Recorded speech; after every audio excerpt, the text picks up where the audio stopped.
po yung update dito sa ano, malapit sa Santa Teresa. So nandito po yung truck. Ayan o, mga truck. Ayan, bubuhos po ulit. Bubuhos dito sa kabila. Ayan o. Mahaba na pala nabuhusan dito sa kabila. Ayan. Bubuhos sila siguro ito mabubuhusan ito ngayon.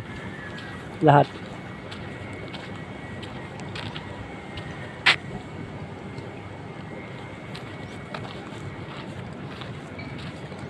Medyo mahaba-haba na yung nabuhusan dun sa kabila.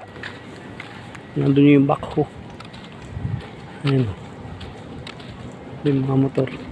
Babagong buhos siguro tatapusin ito. Ayun o, hanggang doon sa kabila.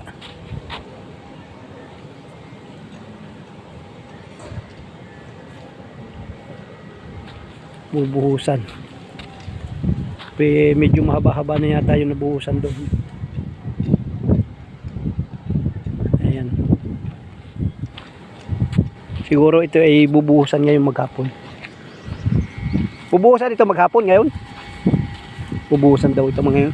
Asa na yung dulo nun? Doon sa kaduluhan na. Sa may ilog. Wala po, dyan na po sa mga kapatid. Itong puting ito. Wala po buting ito. Napaparito. Gawa ng ano yun, re-recrap. Re-recrap. Ito, umahaba-haba itong bubuhusang ito. Diretso.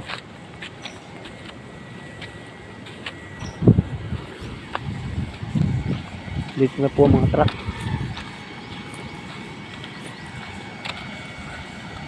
Yan po yung mga truck na nagbubuhos ngayon. Madami. Para daw minamadali.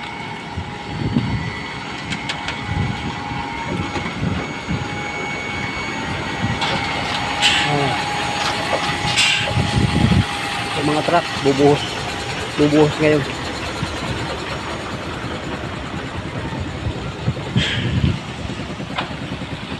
Ayan o. Ayan po yung isang truck na nakabuhos na. Update ko ngayon dito sa ginagawang bagong kalsada dito sa extension sa Ecotourism Dalahican Road papunta ng Bara.